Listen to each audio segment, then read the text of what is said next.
I wanted to talk about when to install a water hole. Now, we've installed water holes all the way up to the 1st of September. I'm not saying that's the best thing. We actually had really good deer on those water holes.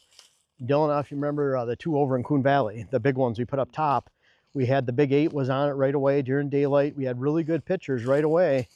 But I really like the deer to take the time to get used to the water holes. And yeah, I think they do need to get used to them a little bit.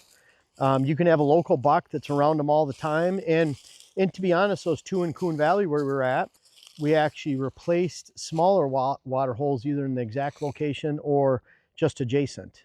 And so there's one of each. And I think that helped because there was already water in the area. They were familiar with it. They were familiar with the tanks. But my favorite time is this month right now, May. That can bleed into June too. But we really like that because we can get it into a time where we can install this water hole. In fact, this is a pretty cleared area on a bench right here. And we cleared this entire area out. And then we've planted a mix. It has, you can see the various types of clover. There's alfalfa, a little bit of bird's foot trefoil, some vetch, and then some grasses that are coming in. And you can see that all starting to come in right now. This will fill in really nice and green all the way around here. And then you have this area right here, and you can see little sprouts of clover and green. This is even going to green up right here too, where the deer use it the most. I like installing this time of year for several reasons. For one, you know, obviously the deer can get used to it. And I think that is important. In September, I think that works. But we put our tanks underground, you know, below grade anyways, or at grade, so they blend in. That's really important. I think you can get away with it if you're replacing a water hole, if it's adjacent to another water hole, or they're already used to water in that location. They're already coming to that spot for water in October, November, December, as long as it's not frozen. So that's a really good thing. At the same time, I want to be able to plant something all the way around.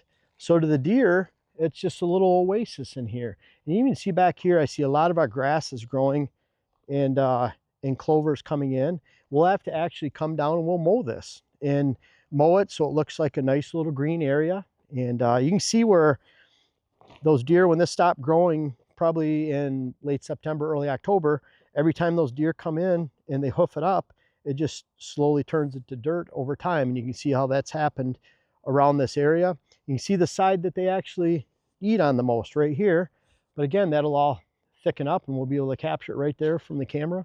It's one of our favorite water holes. So I want to have time for this to green up. I want to have time for the deer to get used to it. I believe that because it's green, they get used to it more. It just looks like a little clearing of the water hole in the woods to them. And then also when we get this installed in May, there's a lot less fill time for that year. We use 300-gallon tanks. You can look at all these tips in another water hole video we have coming out right around this time. But I like to use 300-gallon tanks because they last. They last the entire season until it freezes. 100-gallon tanks, I started with 27.5-gallon tanks, but we've learned over time, if these are full early September and they're 300 gallons, at worst and moderate use and extreme drought, they only go through about 100 gallons a month. And so that makes it so these last. These last a lot differently than some of the other water holes out there.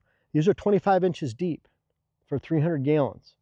There's some out there that might be 200, 250 gallons and they're only 15 inches deep. That's a very bad thing because then that surface area is 8-9 feet wide instead of 63 by 69 inches.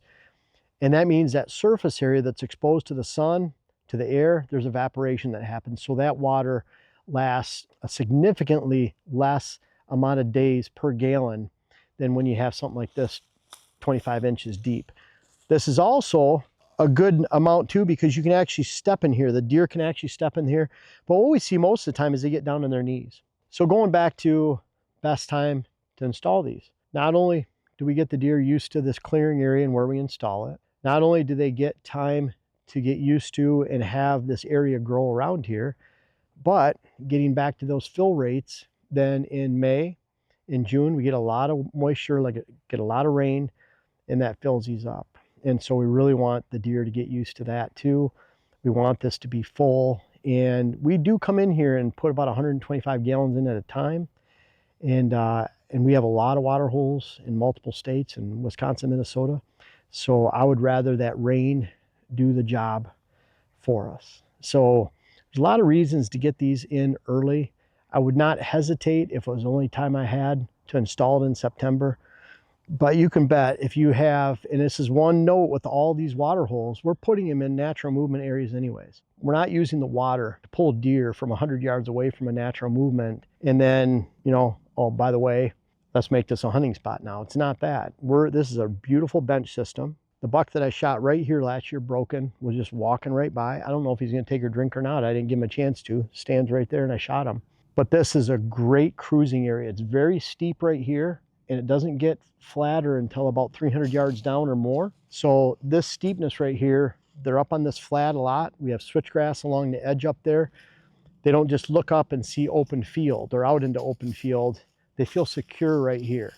So this has all the reasons. We have bedding area created there. We have a small hunting plot over there, 150, 200 yards. We have a big food plot on the other side of that. So this is a movement that's great anyways. And then we use small food plot, bedding area creation, water holes to enhance this area and make it the best pass-through location. And then we add the water hole. So that's really important, that you're not just adding a water hole where you think you want to hunt deer. You're adding a water hole in a stand location that's a good spot anyways, and you're just enhancing the movement. And then for that, then if you have trails that are on either side, those trails will constrict down to one and create this great hunting oasis for you.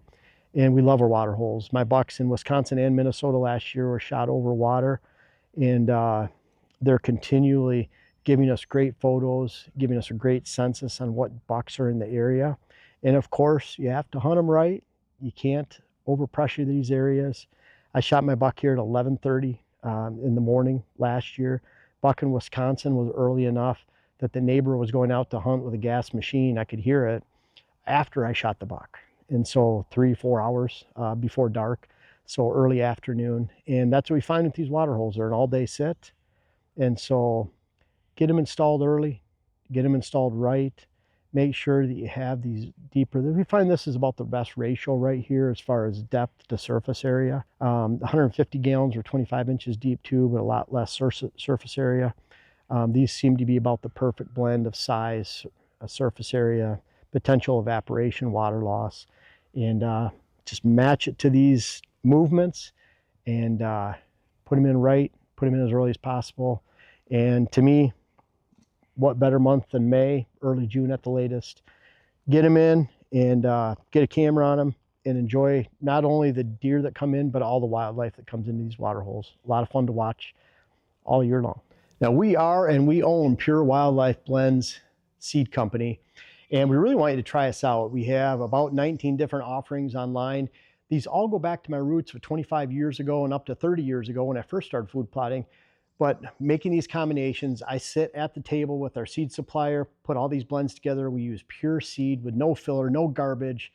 And it's early May right now, and it's a great time to start looking at your seed. We do not run out of seed. Doesn't matter if it's switchgrass, clover, perennial blends, our fall blends, whatever it is, we don't run out.